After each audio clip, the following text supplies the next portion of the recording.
Hi, I'm Larry King. I'm here with my friend Dr. James Pawelski, the founding executive director of the International Positive Psychology Association. He's professor at the University of Pennsylvania. We're doing a special series called Coping with COVID, where we speak with leading researchers in positive psychology to learn what science says about coping during these challenging times. Series is brought to you by the positivevoices.com and IPPA, the International Positive Psychology Association. James, you work with Positive Voices and IPPA. Can you share a little what this project is about? Sure, Larry. And first of all, I just want to say hi. It's great to see you again. It's always great to talk with you. Same here. And we're talking about some really important things today. So I know a lot of people are struggling these days. The coronavirus and COVID-19 have really reshaped our lives in a lot of ways. And so what we've done is to collaborate with Positive Voices, which is a community that focuses on bringing the science of well-being and making it practically applicable to help people live better lives. And we've teamed up with Positive Voices and then the International Positive Psychology Association, which is a global association of scientists and practitioners focused on the science of how we can live our lives better. Shouldn't all psychology be positive? Definitely. All of psychology is positive in the sense that it wants to help us move forward. But positive psychology has a distinctive take. So mainstream psychology tends to focus on what's not going well in our lives. So this could be depression or anxiety or schizophrenia, for example, and how we can cure or at least treat those diseases. That's incredibly important. But what can happen is we can get imbalanced into just looking for what isn't going well and forget that it's just as important to think about what is going well or what can go well in terms of positive emotions like gratitude, relationships, and meaning in our life. So positive psychology reminds us to be balanced in our outlook. What do you say to people who say that positive psychology is really fluff? Well, look, it's easy to misunderstand positive psychology, Larry, and to think about it, as only, a smiley face emoticon, as forgetting the reality in which we find ourselves, as escaping from reality. I think the situation is exactly the opposite, though. I think positive psychology helps us to escape to reality. Especially in times like these, it's easy to get so focused on the problems, the latest news report, the latest count of folks who've fallen ill around the world, that we can forget the importance of thinking about not only where we are, but where we want to be and what concrete and specific actions we can take, both to help ourselves to cope, but also to help our neighbors, to help others, and to help bring an end to the pandemic. Okay, what advice do you give to people to turn positive in depressing times? So Larry, I think so much of this is about attention. And so what we pay attention to, and I just want to share with you a couple of quotes that I think are really salient along these lines. So the psychologist and philosopher William James wrote that my experience is what I agree to attend to.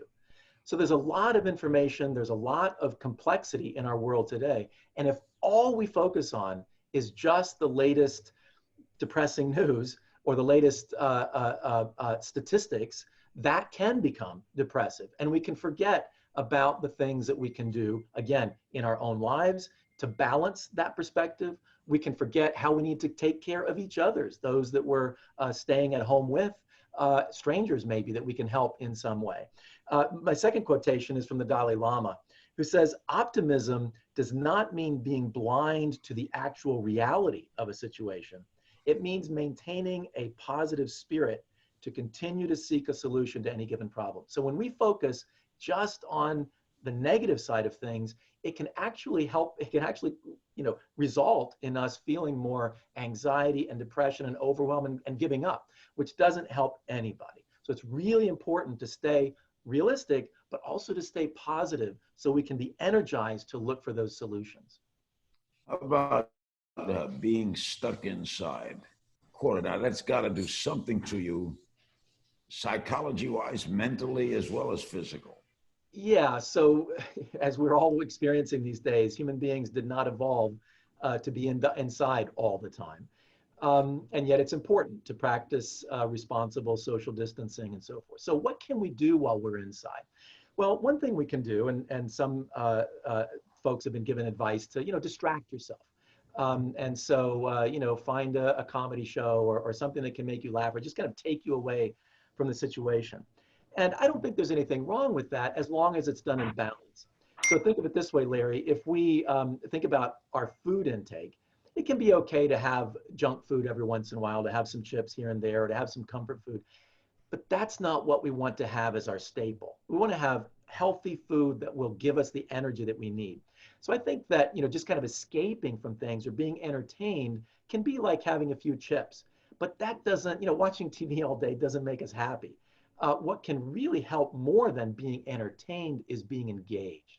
And one of the key things that can help us along these lines is the arts or the humanities. So more and more people are, reading novels, or they're taking up a musical instrument that they haven't had time to play in a while, or they're going to online museums are offering virtual tours of some of the greatest art in the world. That can help us feel engaged in ways that can be a lot more satisfying than just being entertained.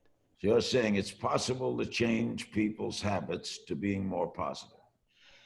Larry, I think today, these days, it's actually even more possible than usual. And that's because habits are things that we fall into, right? Um, they're just behaviors that we kind of automatically do without thinking about them. But I'll tell you what, our lives in the last few weeks have been so disrupted, we can't just kind of go on automatic pilot and do things. We have to think now carefully about, well, how do I accomplish this task, or how am I going to spend my day?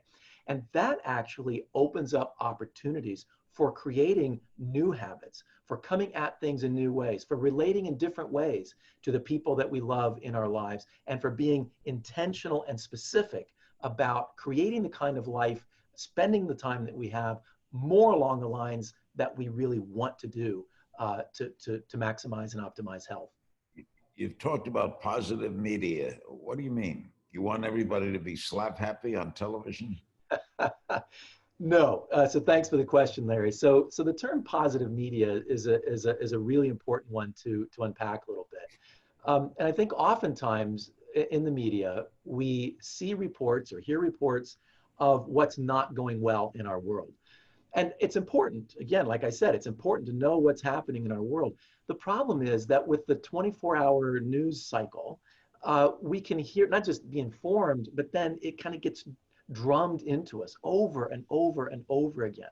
So if you think about what happened with the Boston Marathon and the bombing of the Boston Marathon, at the Boston Marathon, researchers found that many people who watched the media of that bombing over and over and over again actually were more adversely affected than people who were at the Boston Marathon itself. So because the media can kind of get in our lives and we can kind of go back, well, what's happened now and what's happened now? It can be this kind of constant drumbeat, which can be a problem. So positive media is something that doesn't only seek to inform us, but also seeks to help us think about what we can do in the light of what's happening.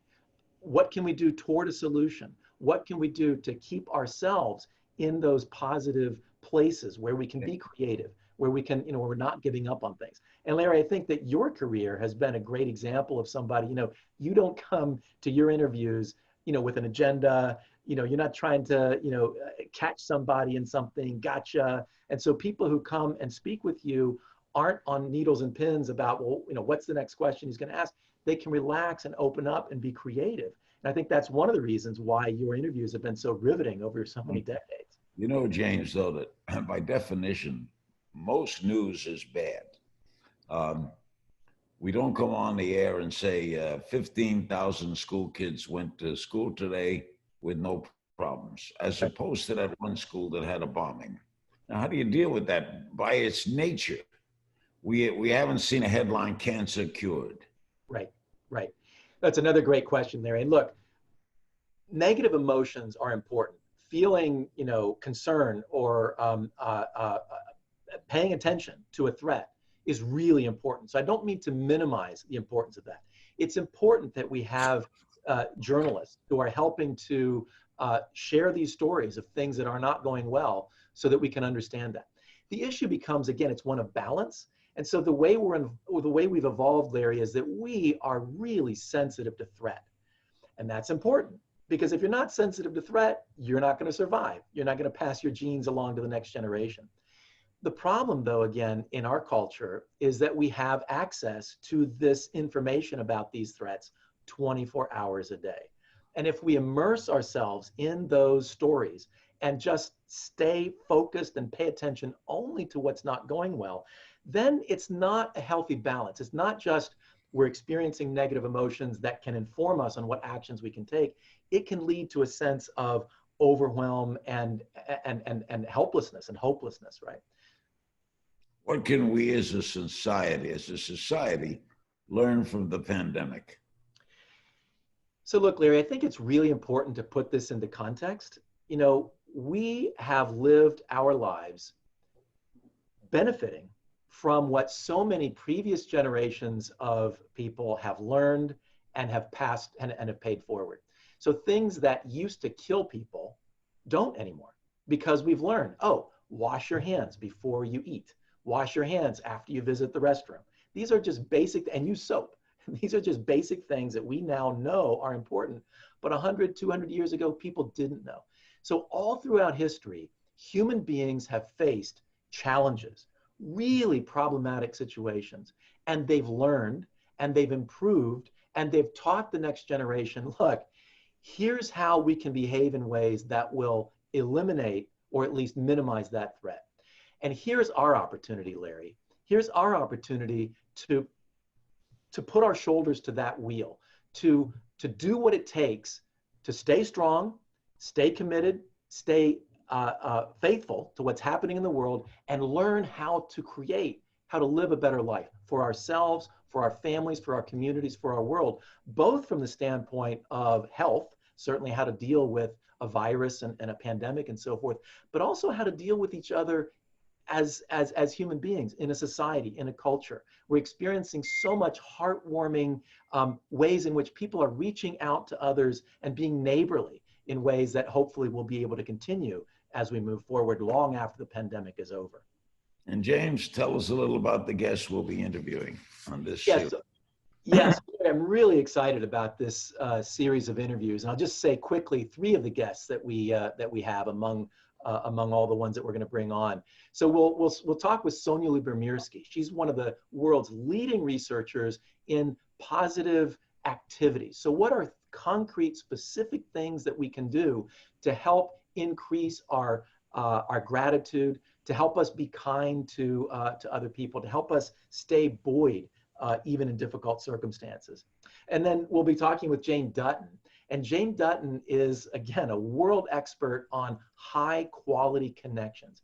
And in these days where we're asked to practice social distancing, it's actually physical distancing that we're being asked to practice. And it's important that we not have that isolation psychologically and relationally. So Jane will help us to think about how we can promote those high quality connections even when we're distanced physically. And then finally, Ken Pargamet, another world-leading researcher who focuses on spirituality and religion and how these aspects of our lives can help us cope in difficult situations, and it can help us seek and celebrate what is really meaningful to us in our lives. Again, Larry, as so much that we're used to is being taken away from us, we can't just kind of live lives as we normally do. It's helping us to rethink what our priorities are, what really matters to us in our lives. And Ken will help us think about that a lot more concretely.